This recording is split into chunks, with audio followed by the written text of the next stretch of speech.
India ने श्रीलंका के साथ $400 मिलियन का करेंसी स्वैप साइन किया है। करेंसी स्वैप क्या होता है, क्या रीजंस हैं इस एग्रीमेंट के पीछे, इंडिया श्रीलंका के रिलेशंस कैसे हैं, चाइना का इन्फ्लुएंस क्या है इंडिया श्रीलंका के रिलेशंस में। दोस्तों ये सब हम डिस्कस करेंगे आज के वीडियो में। मैं Shashi Thakur, welcome to Book Hive Educators. दोस्तों कहा जा रहा है इंडिया ने ये डील इसलिए साइन की है क्योंकि इंडिया जो है वो चाइना का इन्फ्लुएंस श्रीलंका में कम करना चाह रहा है और श्रीलंका की इकोनॉमी ऑलरेडी डूबी हुई है, कोरोना वायरस की वजह से काफ़ी नीचे जा चुकी है। उसको सुधारने के लिए ये करेंसी डील साइन किया है इंडिया ने। पहले हम लोग इस न्यूज़ को समझते हैं, देखते हैं इस न्यूज़ का कॉन्टेक्स्ट क्या है। दोस्तों रिजर्व बैंक ऑफ इंडिया ने ये एग्रीमेंट साइन किया है श्रीलंका के साथ में, जिससे कि श्रीलंका को $400 मिलियन की करेंसी स्वैप फैसिलिटी मिल रही है ताकि श्रीलंका अपने फॉरेन एक्सचेंज रिजर्व्स को बूस्ट कर सके और अपने देश की फाइनेंशियल स्टेबिलिटी को बना रखे, क्योंकि उनकी जो इकोनॉमी है वो कोविड-19 की वजह से बुरी तरह प्रभावित हुई है।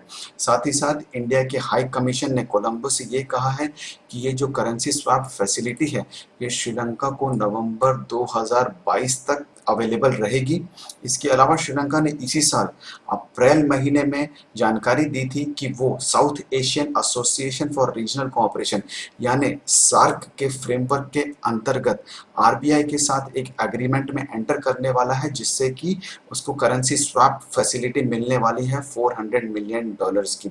वहीं पर श्रीलंका के प्रेसिडेंट मिस्टर गोटाबाया राजपक्षा ने एक एडिशनल रिक्वेस्ट की है इंडिया से इसी साल मई में कि ये जो करेंसी स्वैप फैसिलिटी है उसको $1.1 बिलियन कर दिया जाए, जिसपे कि इंडियन गवर्नमेंट विचार कर रही है।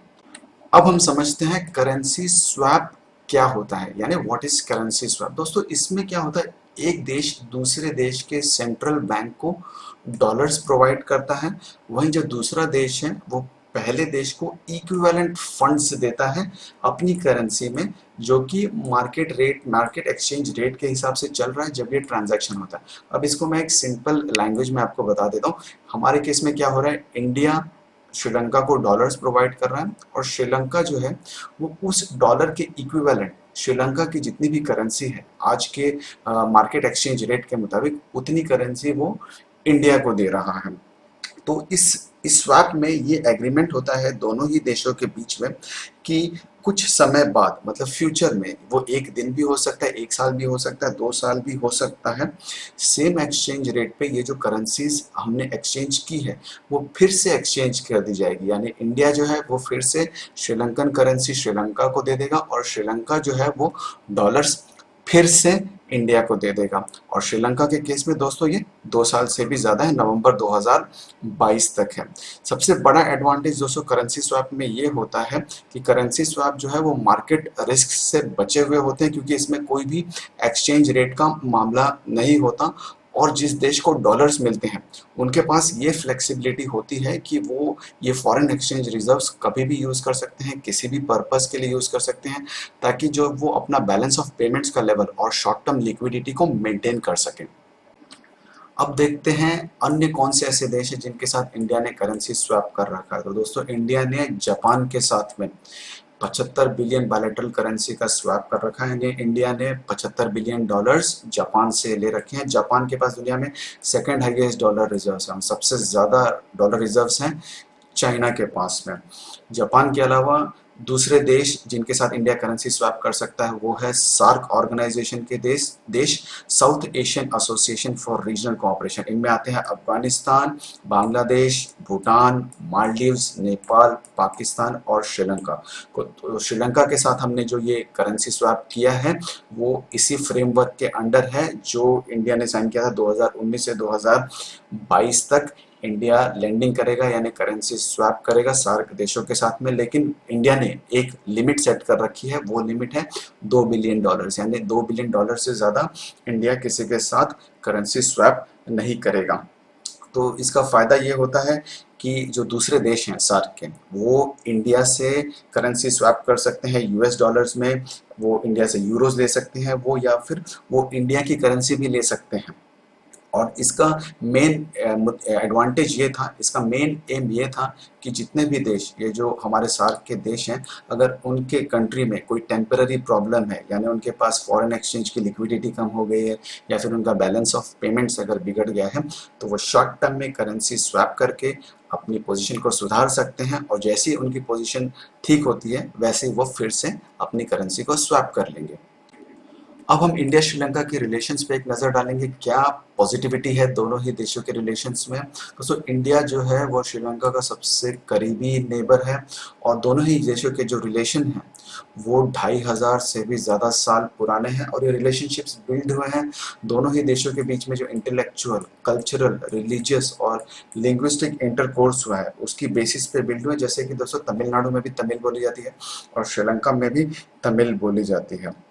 और जब सिविल वॉर हुआ था दोस्तों, तो इंडिया ने गवर्नमेंट ऑफ श्रीलंका का सपोर्ट किया था। जो गवर्नमेंट ऑफ श्रीलंका ने टेररिस्ट के खिलाफ जो एक्शन लिया था उसको सपोर्ट किया था गवर्नमेंट ऑफ इंडिया ने। वहीं पर जो इंडिया का हाउसिंग प्रोजेक्ट जो है, जो कि गवर्नमेंट ऑफ इंडिया का फ्लैगशिप प्रोजेक्ट है, जिसमें इंडिया श्रीलंका में कुछ इम्पॉर्टेंट डेवलपमेंट प्रोजेक्ट्स कैरी कर रहा है, तो इंडिया ने कमिट किया है कि वो पहले फेज़ 1 में 50,000 घर बनाएगा उन लोगों के लिए जो लोग सिविल वॉर में बेघर हो गए थे, और वो लोग जो लोग चाय की खेती में काम करते हैं। इसके अलावा दोस्तों, क्योंकि दोनों ही देश बहुत ही नज़दीक लोकेटेड हैं, मोस्टली जो पाक स्टेट और जो गल्फ ऑफ मन्नार है वहाँ पर, तो ऐसे कई इंसिडेंट्स हुए हैं जब दोनों ही देशों के मछुआरे एक दूसरे के टेरिटोरियल वाटर्स में घुस गए थे। तो इस इशू से डील करने के लिए दोनों ही देशों ने एक ऐसा प्रैक्टिकल अरेंजमेंट किया है, जिससे कि जो दोनों ही देश के फिशरमैन हैं, अगर वो इंटरनेशनल मैरीटाइम बाउंड्री लाइन को क्रॉस करते हैं तो उस इशू से डील किया जा सके।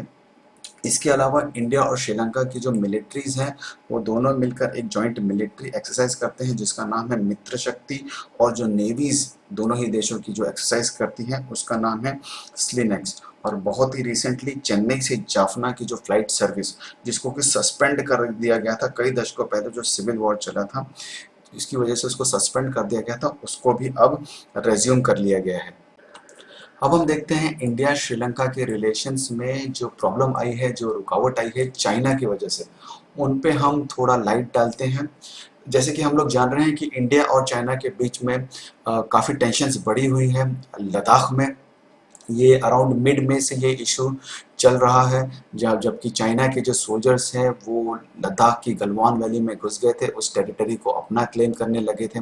फिर एक झड़प भी हुई थी इंडियन सोल्जर्स के साथ में, जिसमें इंडिया के 20 सोल्जर्स जो हैं वीर गति को प्राप्त हुए थे।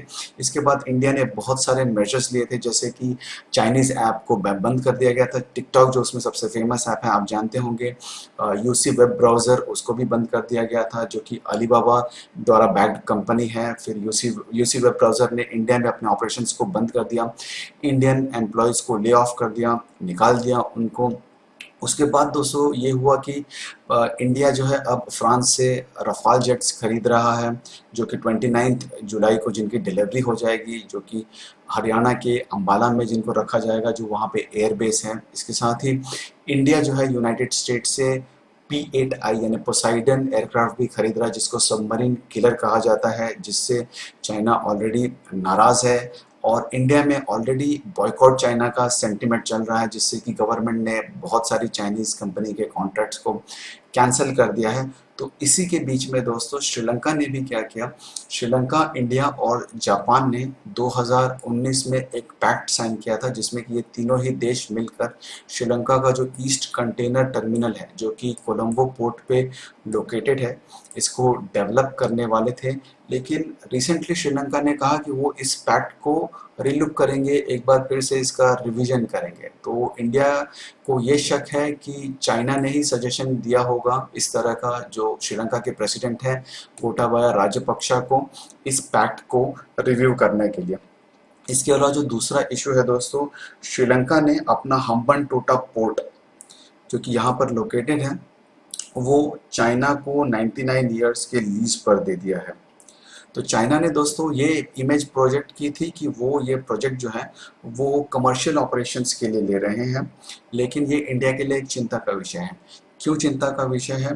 क्योंकि चाइना जो है फ्यूचर में इस पोर्ट को मिलिट्री ऑपरेशंस के लिए यूज़ कर सकता है, और सच में ये इंडिया का जो चिंता है वो सही डायरेक्शन में है, क्योंकि इस पोर्ट के पास कई बार चाइनीज़ सबमरीन्स को भी देखा गया है। इसके अलावा दोस्तों, श्रीलंका का जो मटाला राजपक्षा इंटरनेशनल एयरपोर्ट है, उसको भी चलाने की जिम्मेदारी एक जॉइंट वेंचर द्वारा की गई थी, जिसमें इंडिया और श्रीलंका दोनों ही पार्टनरशिप करने वाले थे। लेकिन ये भी जो जॉइंट वेंचर है ये भी राइट डायरेक्शन में मूव नहीं हो पा रहा है, और इसमें भी हमें डर है चाइना का, क्योंकि ये जो एयरपोर्ट है वो भी हम्बनटोटा पोर्ट से काफ़ी नज़दीक है।